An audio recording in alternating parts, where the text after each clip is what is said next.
to go? I think we're good to go. You I- good to go? Yeah, I'm going to hang in there. I'm going to try. Welcome to the Broker Loaded Podcast, everybody. I'm Kurt Studley. And I'm Dan Grrrrimes. We are realtors who host a podcast about real estate. Yes, we do. Imagine that. And it's It's called the Broker Loaded Podcast. I think I already said that.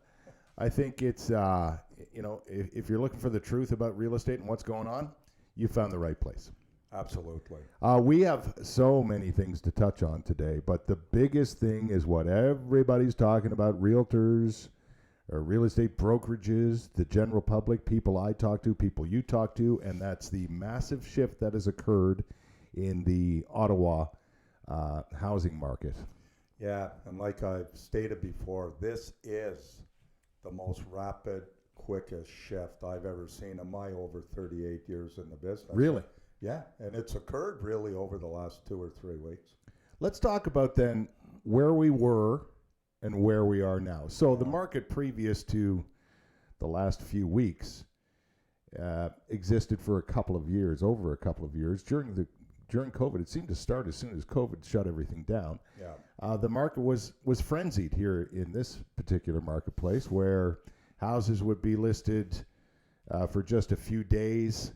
They'd sell very quickly with multiple offers, well over asking price. Some of those houses didn't even make it to the market. Many of them didn't. It was simply a sign on the front lawn, people driving through the neighborhood, active buyers, some would say desperate buyers, looking for signs that hadn't hit the market yet. And Right. they were still receiving a half a dozen to a dozen offers. I know I had a couple of instances where I simply posted on a couple of realtor sites where you would post a coming soon property, and that resulted in 2 very quick sales that were well over the intended asking price.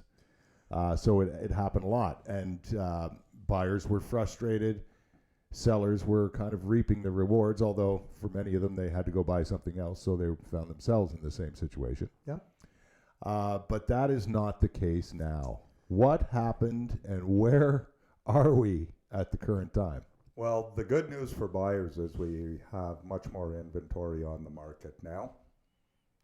If they happen to get into a multiple offer situation, even just with a second offer on the property, I wouldn't worry as much about it today as I would have a month ago, because you are going to be looking at more options over the course of the summer. Mm-hmm. And of course, you will get more properties on, because now the homeowners that have planned on moving but putting their property on the market maybe earlier when it was high, they were waiting until their gardens were planted. May 2-4 weekends a big one. Right. Beautify and pretty up your home. Yeah. Well, I personally, and many that I talk to, are going to see a greater amount of homes come on the market than you normally would have over the next 30 to 60 days. The reason being, those sellers are starting to see prices drop now. Right. So they're not, in all likelihood, going to get the value out of their home in the next 30 days that they would have 2 months ago or even a month ago. Right. Right. So if you're thinking of selling, now's the time to sell, because I don't see homes going up in the next 60 days. Right. We're all predicting there's going to be a further drop in the values. Exactly. Not as significant, but... Right. Interest rates obviously have played a large part of what has happened here with our market and other markets across the country. Interest rates are on the way up. They've increased slightly in the last few months, and they're going to increase slightly in the months ahead. Yeah, and that's really what triggered it. And it's twofold. Like I say, the buyers will have more opportunity. We like talking about first-time buyers. That's the one the media seems to be the most empathetic about, as well as realtors, too, that are working with first-time buyers. But there's been so many increases in the prime. Mm-hmm. And one of the reasons they were increasing, they're trying to make home buying easier. But with first-time buyers, you've got to remember that a 3% mortgage that you may be offered today, and a mortgage broker can correct me, I'm just using these figures as an example. But when you go in to be qualified at a bank, there's the threshold that the government has set. Mm-hmm. And you may get a 3% mortgage, but you're going to have to qualify at almost double the rate. I think it might be double the rate now. I'll have Right. to phone Right. one of our brokers just to confirm that. So there's a lot of people that were on the cusp, and they're excited about prices coming down. But if you were right on that line, it's going to be a balance of that threshold versus how much that property has come down in Right. value. Right. Because the difference could not be enough to keep them in the Difference game. could not be enough. Yeah. They may ask you to, wait a little bit, save up a little more. Obviously, the rise in interest rates has various effects on the buying public. Yeah. Some people will no longer qualify to buy their first home or a home simply because the rates are higher and they don't meet the necessary threshold. numbers. Yeah. It's the threshold that is the mitigating factor in putting a 3% mortgage is a 3%. That's lower than our parents had in the 50s and 60s. Mm-hmm. But they instituted that threshold in order to protect those buyers, just in case there was a shift in the market or a rate increase, which they were anticipating. Sure. So it's a safety factor, but at the same time, it does make it more difficult for people to qualify for that first home purchase. There's still a solid market out there. Solid. It's just now we have to find our way into a different sort of atmosphere for people, and we have to be able to explain it to buyers and sellers and the public. Yeah, and realtors also have to understand too. Right. And those that are really active and are watching, and we read the MLS listings, not only our, but I read the comments on a lot of them now. Right. And the frustrating thing for a buyer is they would go in, they go in and see a home and then be told they can't have it for 7 to 10 days because offers weren't being presented to. I'll say it to realtors, if you're still using that ploy, you're already behind the game in terms of marketing strategy. The realtors that are busy, they've removed that. Maybe some I've noticed are asking for a 24 or 48 hour irrevocable on offers just to give all of the other realtors the opportunity to find the property and time to get into it before you have to present an offer. Mm-hmm. But the whole marketing strategy has shifted. But many of the realtors, a great majority, they haven't recognized that yet. Right. They have to. Right. They're still setting things up for a multiple offer scenario when they still think, it's happening less and less. And you know what? The danger, one of the dangers of doing that is, and we're seeing this more and more. I hear stories about this all the time. They're holding offers until next week. No conveyance of offers, or the seller has the right to review preemptive offers. That sort of scenario where it's on the market basically for 5 days, and then everybody looks at those offers. Now offer day comes along, and there's nothing but crickets. So then, as realtors, we've got to try and explain that to our clients, the sellers. Well, you know who has to exactly Right. Clients, the sellers, Right. and that's good not luck fun. with that. That's not fun when you get to the point of offer day and there's no offers, and you haven't had a lot of showings because maybe you've priced it a little too high for this current marketplace. That's a tough sell to your clients, right? Well, they're not happy with it because you've lost probably 5 to 10 days of market time. Right. And that's not a good thing now. No, it doesn't look good. It's gone back. It's fair now for buyers and sellers. Right. There's no doubt about it. So it's balanced out to that degree. Yeah. Now, are we still going to see multiple offers on properties? Like, I'll use the townhomes for it as an example, and not just here where we are in Riverside South today, but everywhere. Yeah. Are we still seeing that sort of scenario when it comes to townhomes, or because there's choice and because there's maybe less buyers who are ready to jump and spend a ton of dough on a townhouse? Does it mean a traditional sort of listing where you list it, and let people come and see it. If they want to make an offer, they make an offer. Well, now you're going back, because every market, good, bad, ugly, normal, a good realtor, an experienced realtor, and I do use the word experience because frankly it makes a difference. Mm-hmm. There's always been ways to market a property in order to solicit multiple offers. And we've been doing it since I got in the business, and that's what we're going to go back to. Like, I know if there's 5 Harmony models for sale in Riverside South, all within the 600,000 range, and my seller has a Harmony, I definitely know how to set up that Harmony to increase the chance of multiple offers over the other ones. Mm-hmm. It's marketing strategy. It's based on experience. But do you expect then that you'll see less and less listings come up with the strategy of holding offers in one way or another? We already are. We're seeing straight up listings the way they used to be. This morning, I checked a few of them. I'd say 50% of them don't have that. Right. And here's a reminder to realtors. Those of you that have listings that haven't sold, on the date offers were to be presented, take the 2 minutes to log in to your client's home and remove that listing or that offer date, because there's nothing that we generally like to see on, what's the date today? The 18th? 19th, I think. Okay, the 19th. We go and show a property on the 19th, but it says offers being presented on the 10th. Right.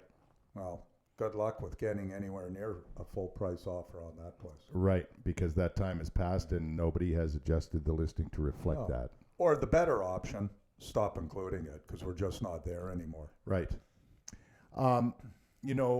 Buyers have become super concerned. Obviously, sellers are now concerned considering the shift in the marketplace. Yeah. But a lot, I don't want to pick on the media as a former media guy myself, but a lot of the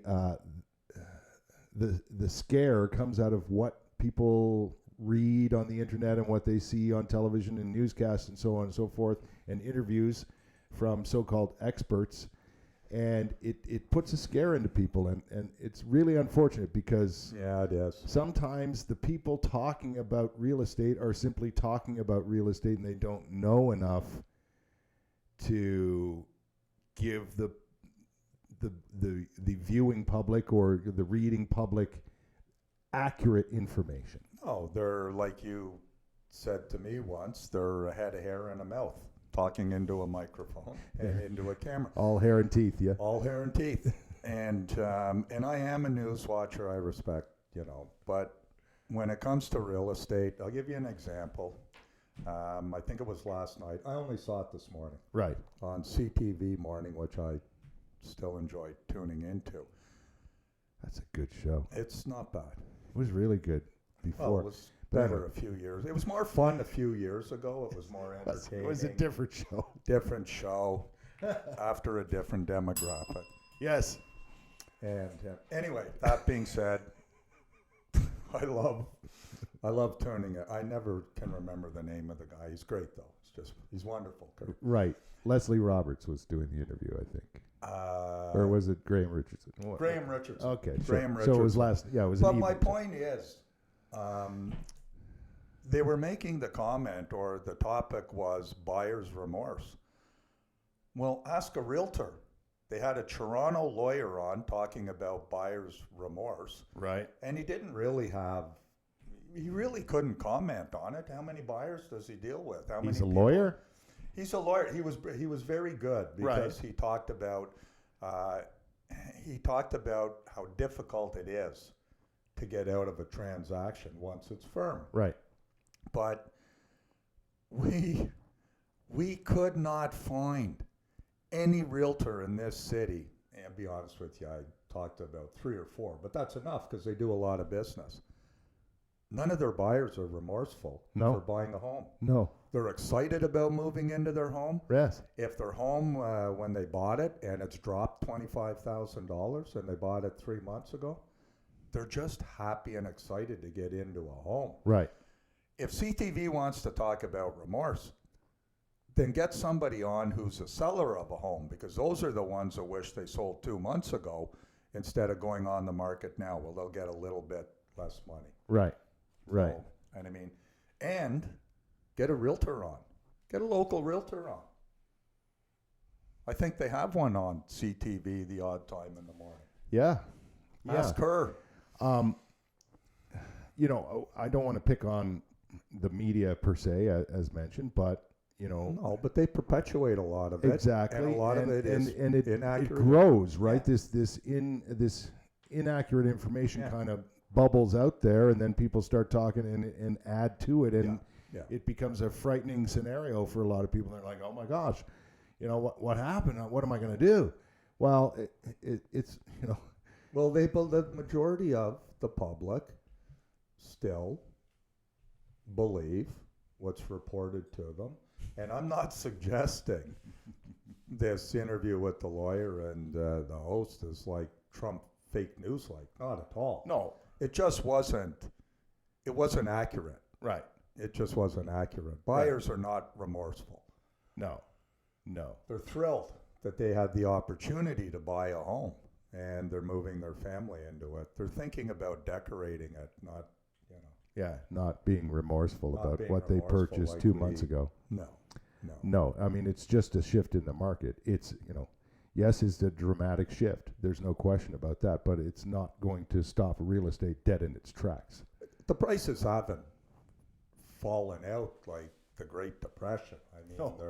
there's always been, there's always been little blips, Right. for sure. Listen, the market will charge on. It will. And Of course it will. yeah.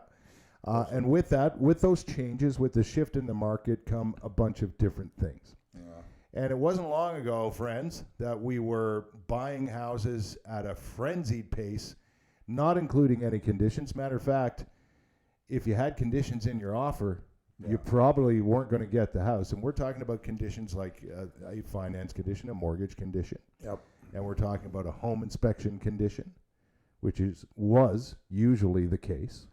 Those are the two most important conditions in any offer. Right. Those are your standards. Those are the default in a balanced market, financing clause, and the home inspection. And we've talked about it in the past. A lot of agents, I'm not a fan of a cash offer unless it's an investor and they plan on doing so. A sophisticated investor, renovating, Right. gutting, developing. Right. But I don't see any reason why now an inspection clause on a home can't be made mandatory. At least, and just for 48 hours or 72 hours. 48 hours is fine. I can get an inspector into a house. If I did a deal and I had 48 hours, I'd have an inspector in the house tomorrow. Well, if you're serious about buying a home, your realtor or you, the buyer, might want to have made contact already with a home inspector. Well, that's what one of the mistakes I say. Contact your team. Yeah. Which would be your mortgage broker, your lawyer, and a home inspector. Just let them know they may be, expecting paperwork or requests. So it's not unusual now then to see those two conditions, home inspection and a financing / mortgage condition, included in offers. They're back. They're back. They're back. Now, they're not back in full, of course, but there were two conditional offers on townhomes out here, and I haven't seen, I haven't seen that in a year. Mm-hmm. Maybe longer, but I'm pretty confident in saying a year. Well, so you haven't seen those types of conditions in offers.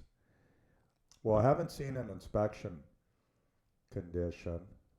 I've heard about and seen buyers having the right to pre-inspect the home before Right. an offer Right. date. Right. And don't depend on an inspection that the listing realtor or the seller is providing you. I know there's a lot of agents out there who go, well, no, that's not. It's a good inspection, and it's not an independent inspection. Well, I don't. It'll help, but it depends greatly on the inspector. Well, I think you'll see sellers who, may have had that recommended to them For sure. previously. I don't think that would be the recommendation now. Let the buyer do the home No, inspection let the as buyer they should. do the home inspection. Frankly, it's a marketing technique Yes.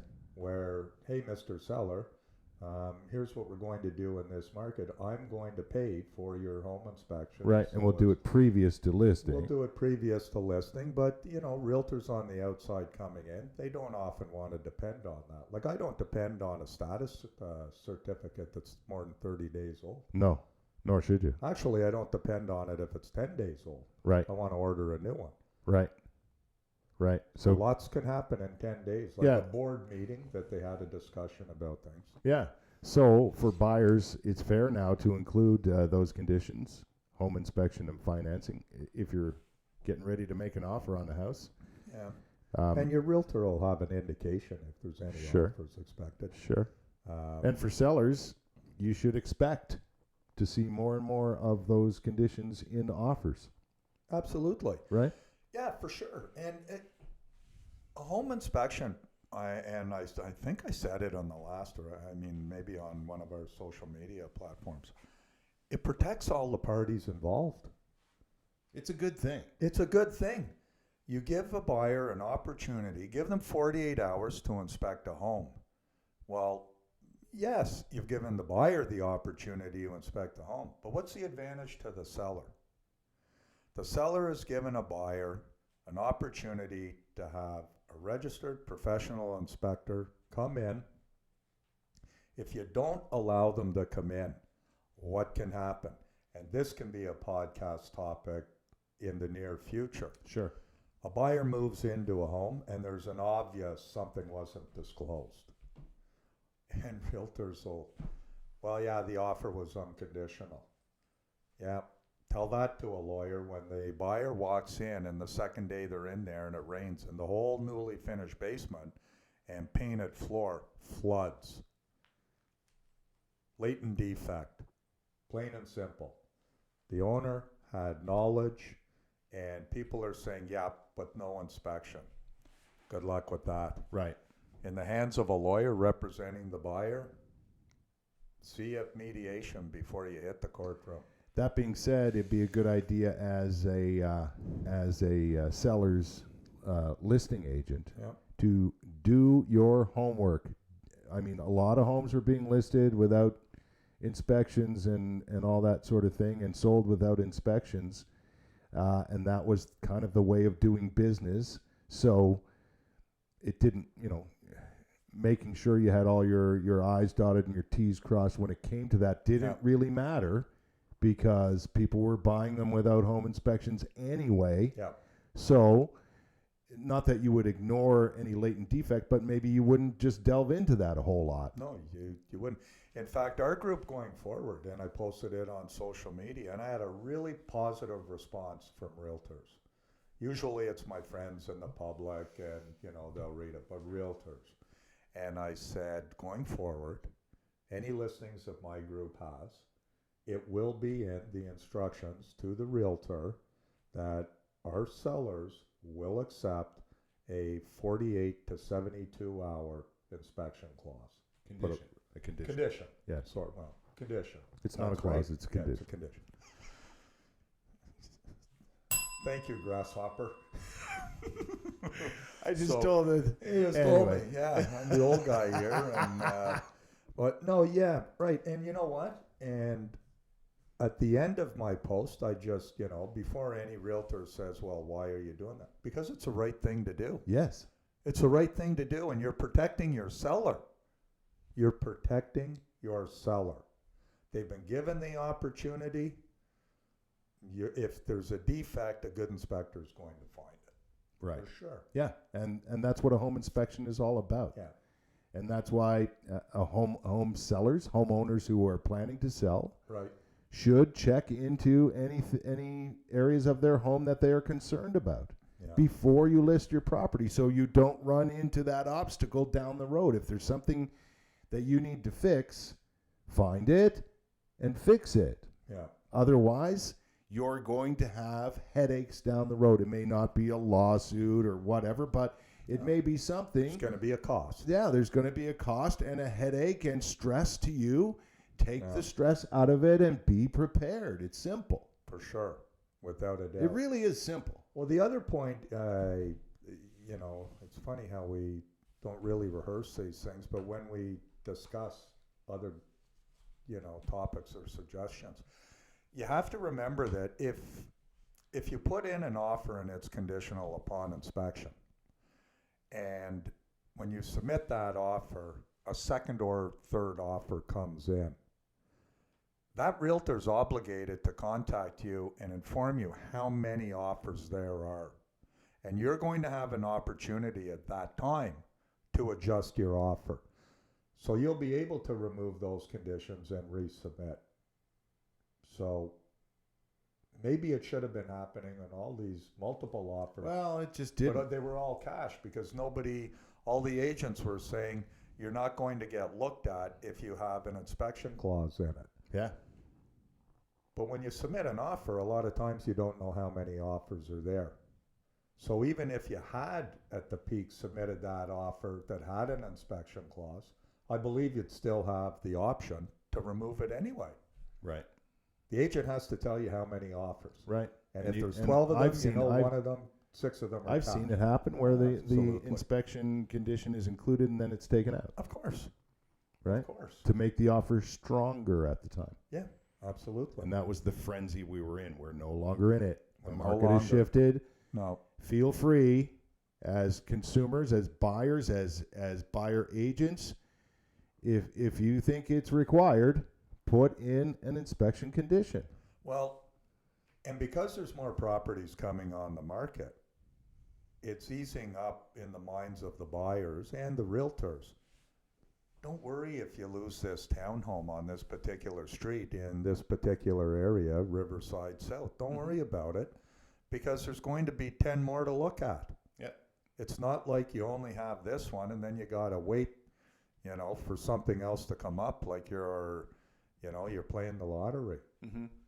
Pretty simple. Pretty simple. So let's get those. Inspection clause is a big one for me. My point is it should be made mandatory, protects all parties, eases the mind of the buyer. We're talking, we've included the finance condition in there, which was basically eliminated during the frenzy market. But speaking of financing, we touched on the rate increases, the interest rate increases.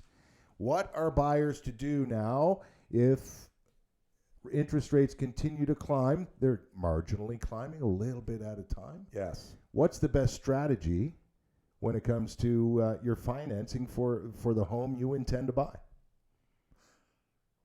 You mean, is that the next time? Are we That's talking correct. new home financing? Yes. Okay, new home financing. Yes. What's the next line? Lock it in. Lock it in now.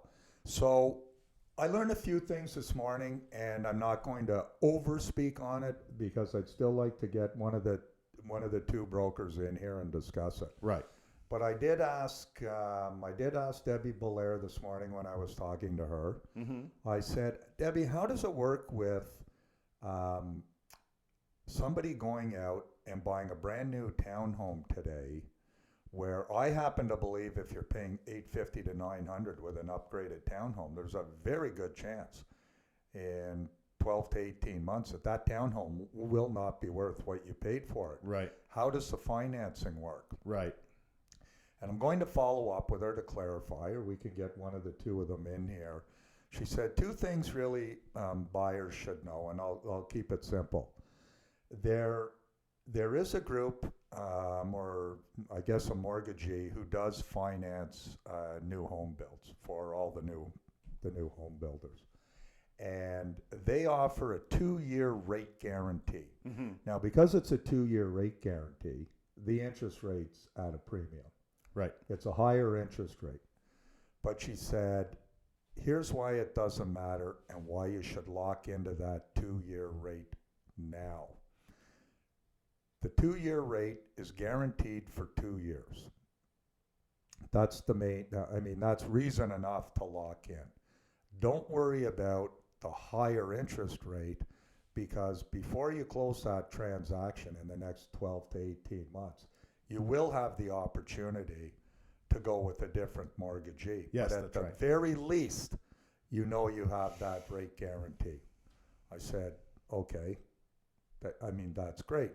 She said, but the most important factor, because I happen to know that mortgagees, and if anybody gets them confused, so banks and lenders, they have a right to run a credit check right up until the day of closing. If anything's changed in your credit profile, they have the right to withdraw that funding commitment. I thought maybe it was the same if the price had dropped over that 12, 18-month period. That's not the case, but here's the point that she makes.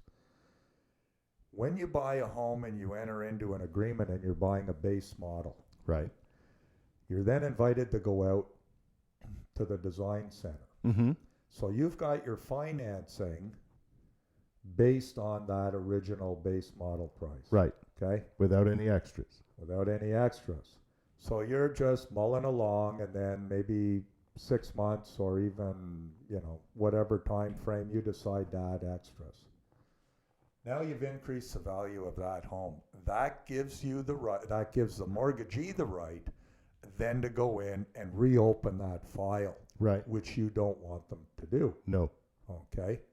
So make sure you know the upgrades. Be well prepared. Make sure you know the upgrades. Include them in the original offer so you've got the final price. Right. And then based on that, don't add on to it. Don't add on to it. And then based on that, you'll get your 2-year guaranteed 2-year rate guarantee, and then you'll be able to switch it up Closer the to closer you come to closing. Exactly. I wasn't aware of that. Or if you have the cash to pay for the upgrades, then that's fine. Stick with the original price. You'll get Just the rate leave the guarantee. agreement as is. Don't touch that agreement. If you're going back and you adjust it in any way, even by $1, the mortgagee can reopen that file. And you do not want that. Because if they reopen the file and your $850,000 condo a year or a year and a half down the road appraises at $800, you find the $50,000. You got to come up with $50,000. Yeah. To close that deal. Yeah. And most are CMHC. They're not going to have it. Lock it in. Lock it in. For new home buyers. Talk to a mortgage broker. Right. They're very familiar with new home financing, and it is important. And when Danny says talk to a mortgage broker, I think we should stress that it's okay to talk to a mortgage broker long before you enter into an agreement of purchase and sale for long before. Educate yourselves. Long before you talk to Kurt or myself. Exactly. And your realtor can help you with some information, but Absolutely. directly communicating with a mortgage specialist is key.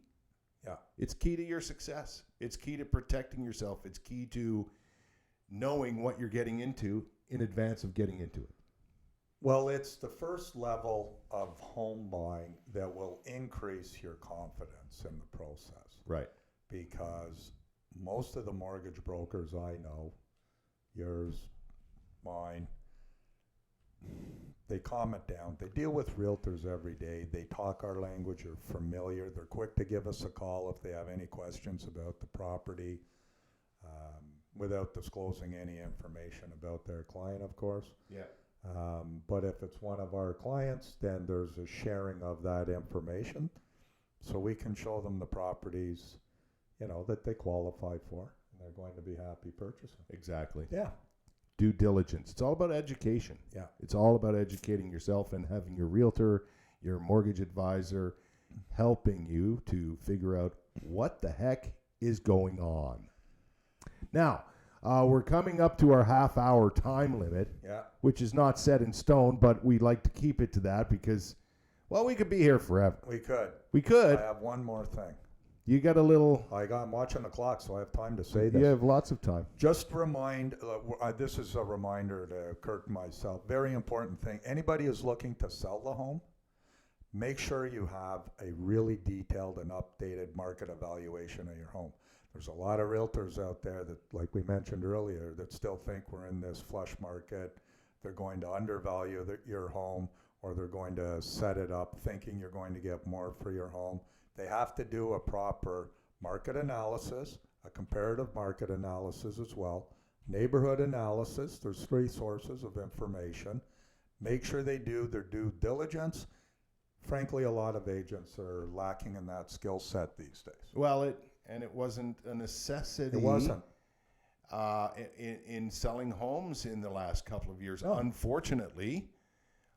So You could put it on for $1 and you were still going to get a higher value than that's you not ever the case thought. now. It's not the case. Pricing your home has No. been, well, for realtors, believe me, it's been very difficult. Very. Very difficult in the last couple of years. But things are changing now, so pricing your home becomes even more important.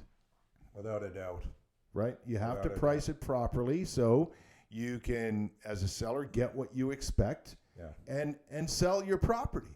And Because there if is a you don't, spread. it's Yeah. going to, right now, it could sit there. Oh, there's homes sitting there now. There's homes sitting there still at that higher. They haven't been adjusted yet. Now, that's not necessarily the fault of the realtor, of course, No. because there's a lot of sellers that don't follow the market like a lot of. And they maybe don't listen to realtors' advice sometimes because they have their own ideas. But that's the realtor's responsibility to keep them informed on market changes. And there's been a lot of them in the last, what? Are you going to rant about the playoffs or the hockey at all? Yeah, I am. I wasn't going to. I had a related rant Yeah. that was humorous, as I try and keep them. But I can't be anything but grumpy. You're a little bit grumpy? Yeah, you know. Why? I'm down 3 friends on my Facebook page. You deleted 3 friends? I had to. You unfriended people. Oh, I had to. Why? These are adults. You know, they're adults. Now, to qualify what I'm about to say, dear Lord, I'm sitting next to, I happen to think, one of the emotionally invested Toronto Maple Leaf fans I've ever met. And I had the pleasure of getting a call on a Friday night 5 weeks ago, Yeah. whenever it was. It was the last game, Toronto, Ottawa. Toronto was visiting. Mm-hmm.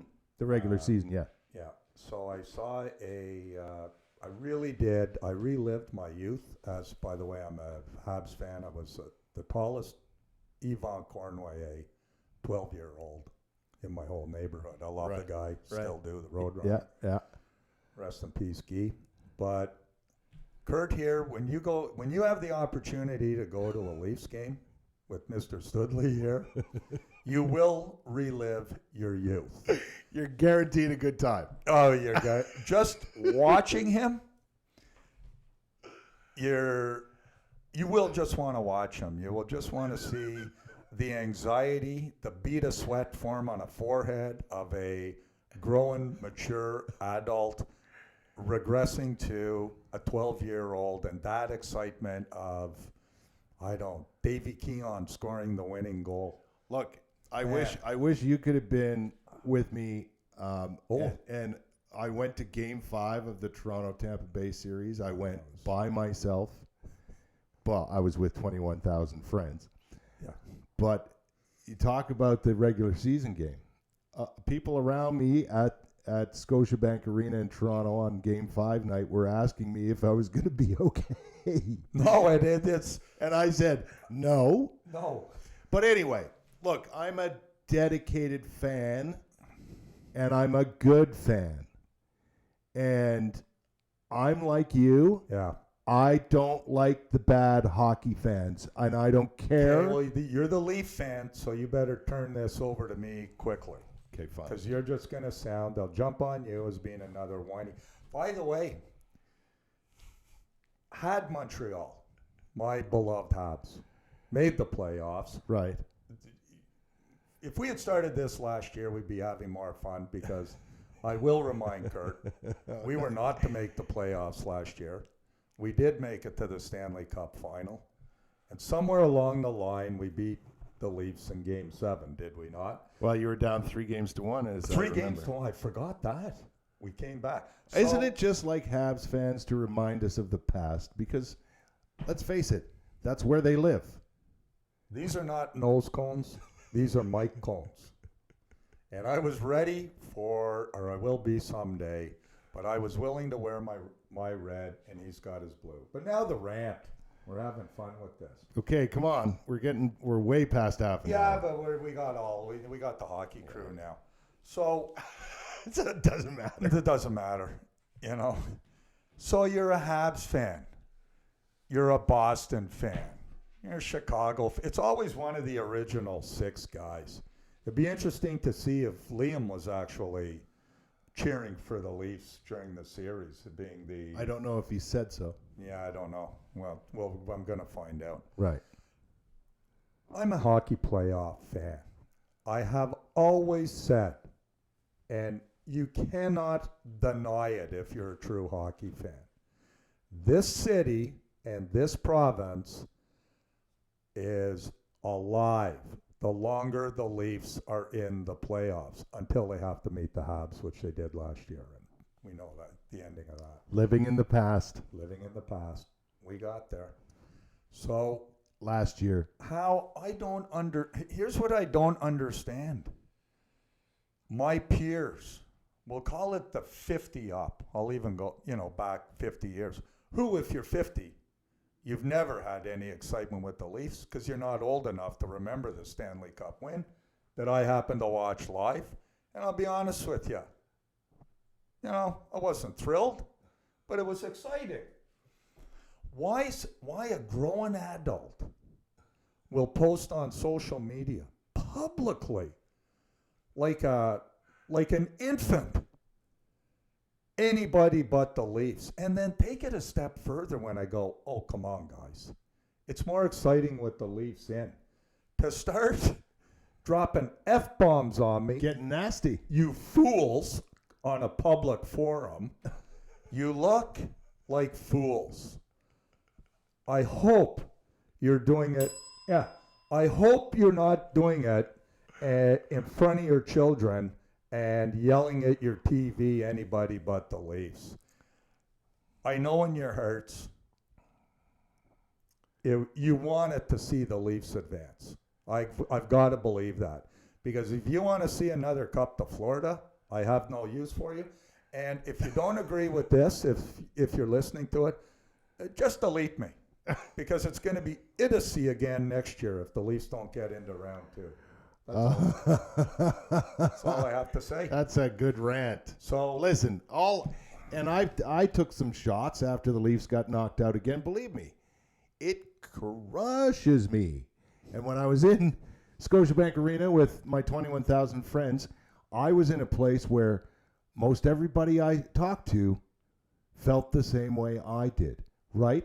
And I understand Ottawa Senators fans, there's a lot of them that don't like the Leafs. It's okay if you don't like them, but you don't have to be nasty. no, half of the whiners don't even remember who Darcy Tucker is. Do they go to the games? Right? They don't go. No, apparently not a lot of them. Anyway, No, I remember those series back when I first got here in Ottawa. Oh, my God.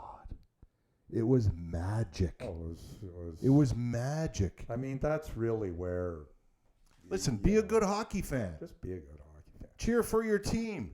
Don't wish harm to others and drop F-bombs on them and take shots at them. I mean, and What are you publicly. doing? Publicly. You're not even smart enough to private message me. It's public. Everybody's reading it. To the 3 of you that I did get rid of, and I don't regret it at all, I did it because I was getting too many messages sent to me going, who's this fool?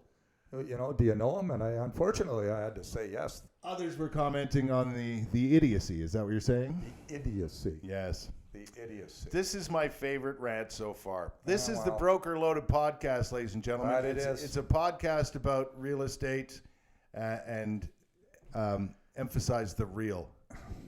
We want to thank you so much for joining us. I'm Kurt Studley. He's I'm Dan Grrrrimes. See you A next time. Habs fan. Broker Loaded Podcast. Thanks, folks. Go Leafs. Okay, go Leafs. I'm not cutting it off at that. Yeah, I'll give it to you this year. Thank you. Thanks. Have a good weekend, guys.